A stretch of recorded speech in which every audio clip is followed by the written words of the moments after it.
Welcome to the ABandOfBrothers Podcast. Today I will be joined by Scott, Stuart and Corey.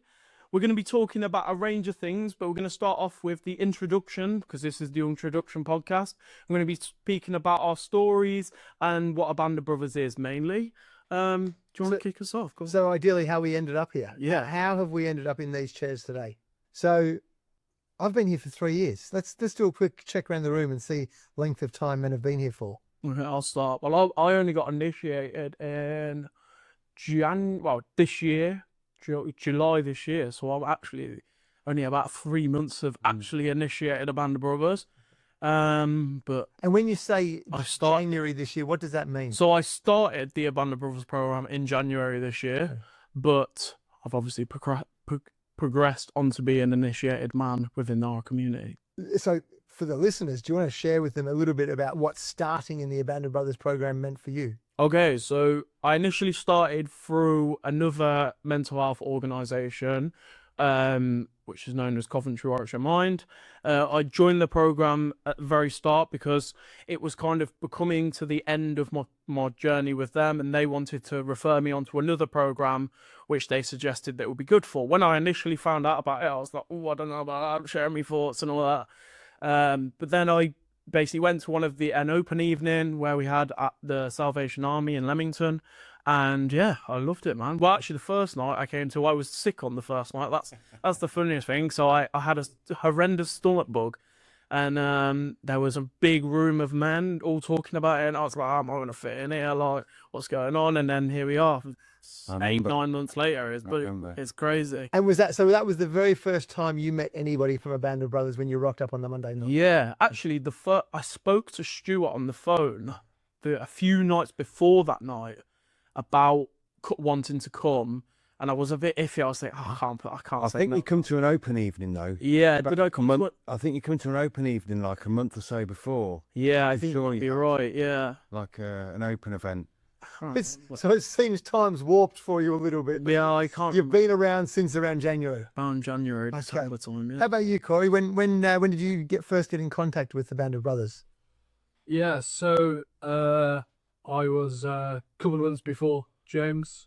I can't remember what month it was, but it was pretty much the start of the year, and yeah, I've come to every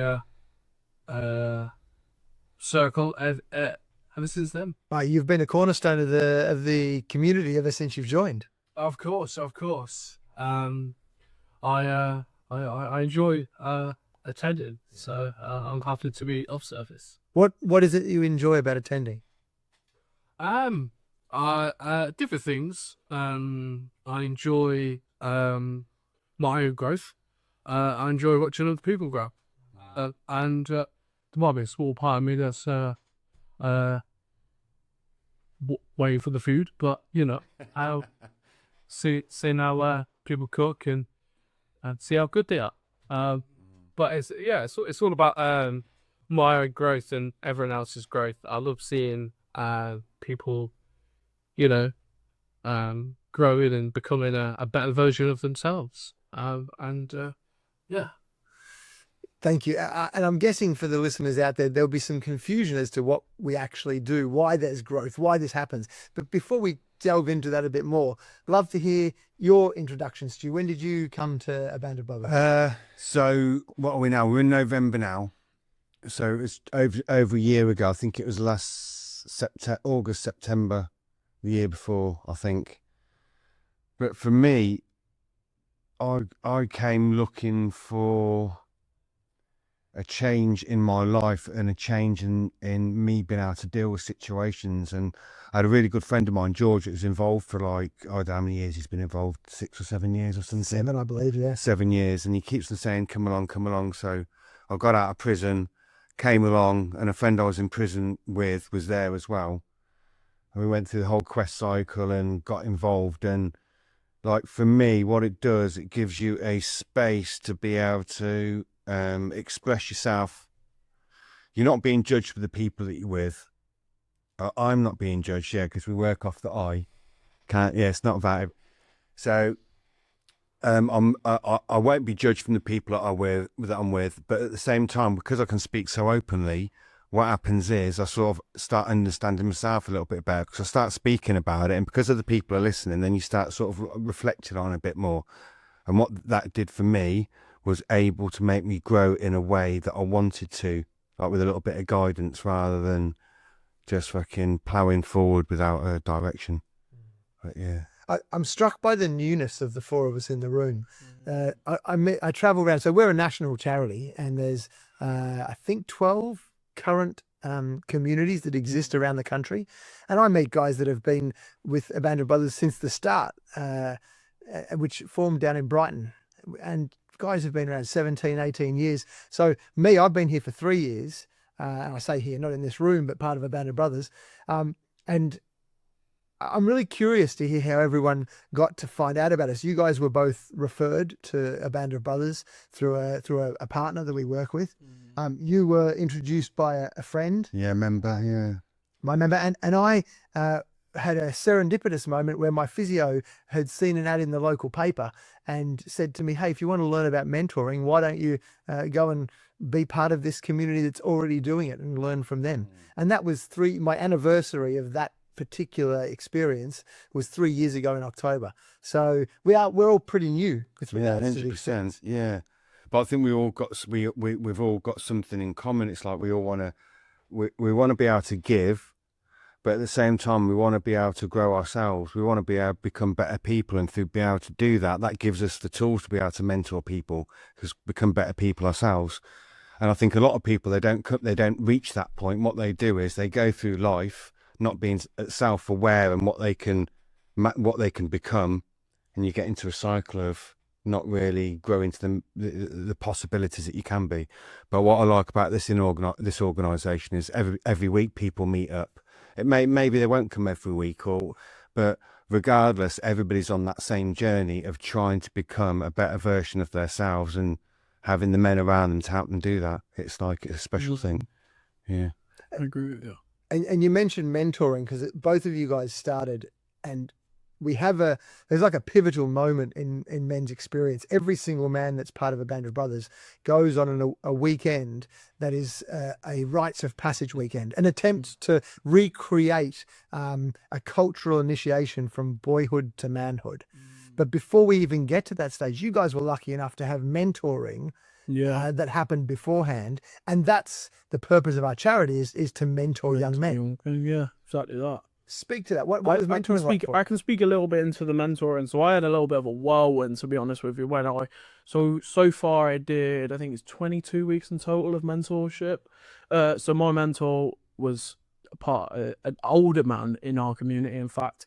And I remember the first ever time meeting him, I thought, well, what's this guy going to give to me? And there was a met for many, many weeks. In fact, I would say maybe 5 to 6 weeks. I was thinking, I don't, what am I taking up here?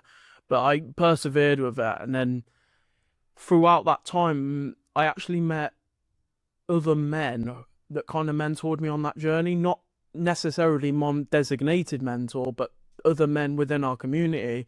And up until recently, obviously, I spoke a lot with Stuart over the phone about stuff, and that was kind of my mentor. So I wouldn't say my mentor for 22 weeks was with one man. I would say my mentor was with lots of other men. Although I did meet up with Ben for for 22 weeks, and we just kind of worked through different things that I was noticing in my life. So yeah, I think for me, mentorship was something different, because I almost see mentoring as counselling. I didn't feel like it was that, but I didn't quite know what it was. But yeah. Corey, you're nodding. You were nodding right the way through what James was saying there. What's it been like for you?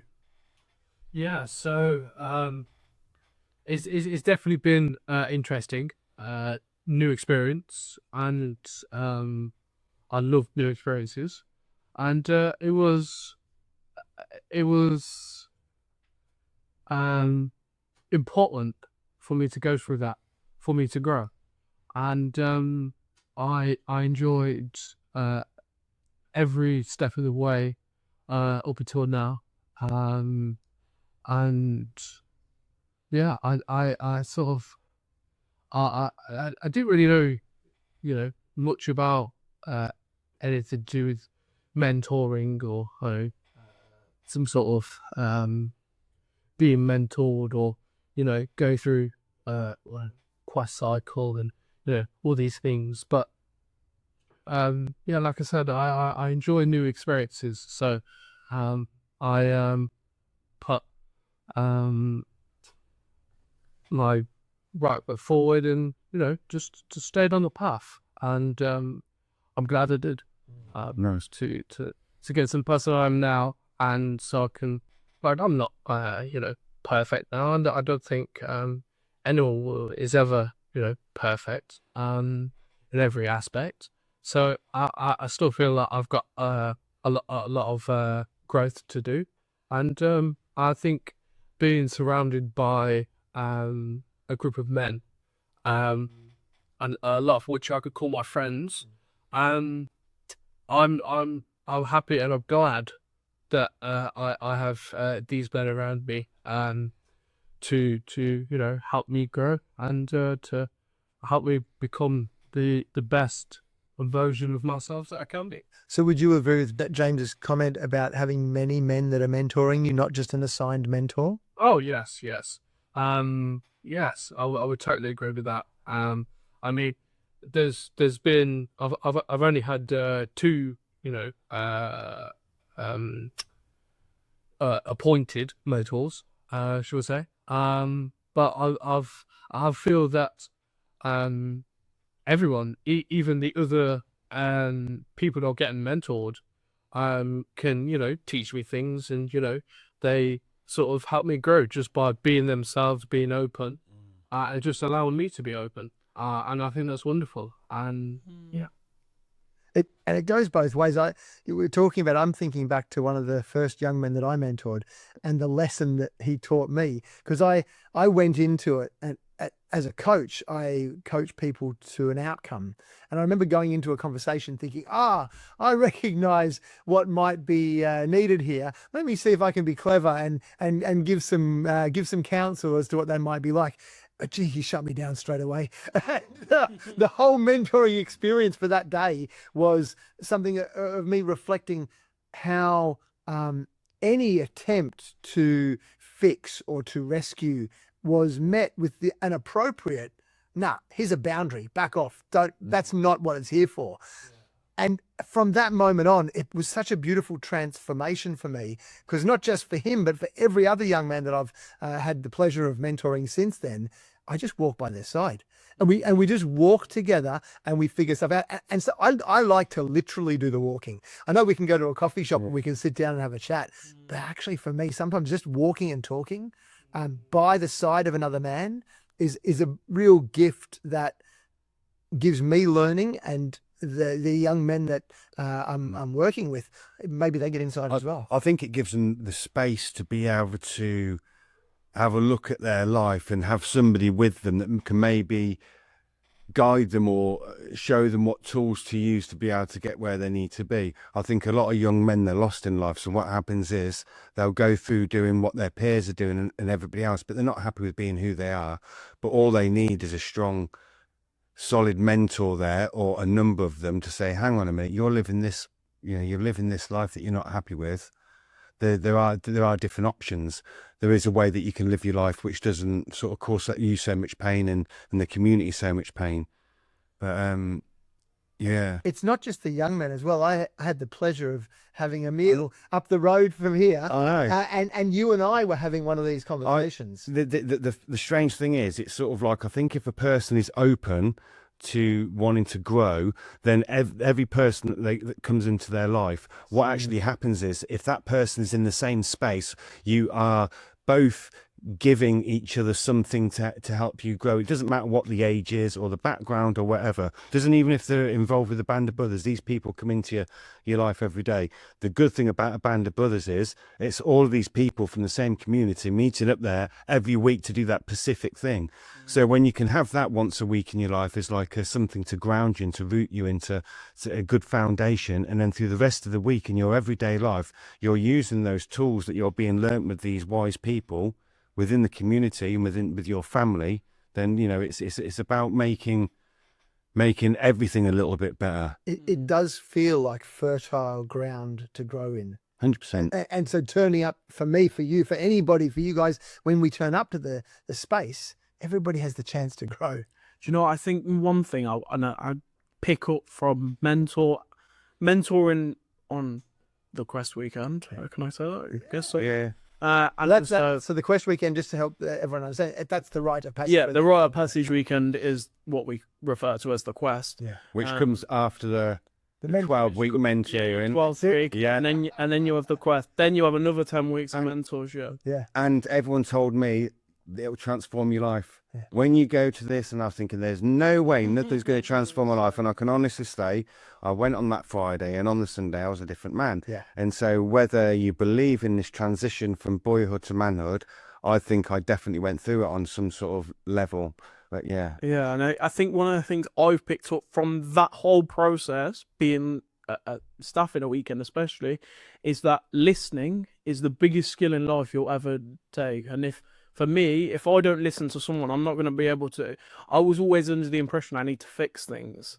You don't have to fix well, personally for me, I don't have to fix everything in life for things to work. It's just about listening to people, because people in life don't get listened to. And I think that's one of the biggest things in our weekly meetup, that first check-in part, which is so powerful. I think so many people just want a second, a minute, 2 minutes just to breathe and think, what is actually currently going on for me? Because you don't think. I mean, the only time I personally get time to think is when I'm in the toilet. So not only do you get a chance to think, but you also get a chance to have 2 minutes uninterrupted where you put your voice into the world. That's pretty special as well, isn't it? Yeah, massive. And you mentioned, we were talking before about that Rites of Passage weekend where all of us went on that to be part of this charity. And what you're referencing now is when we have new men come in. So we recently had another weekend, but because you're a graduate, you got to go and help hold that weekend, help other men get the benefit, the juice of what you've experienced. But now as someone who is, we use the term staffing, but someone who is responsible for making sure the weekend runs in service of new men joining us. Yeah. Corey, you did that as well? Yes. What was that like? It was, I felt like, I don't know why, but I felt like I got more out of staffing than I did in the actual quest. Not that I did get anything or not a lot out of the quest itself, but I felt I felt like I put myself in situations where, you know, not a lot of people have been through. I haven't been through many situations like that, and I feel like I you know, definitely came to my own and saw myself grow and become this person that I've, you know, not seen before.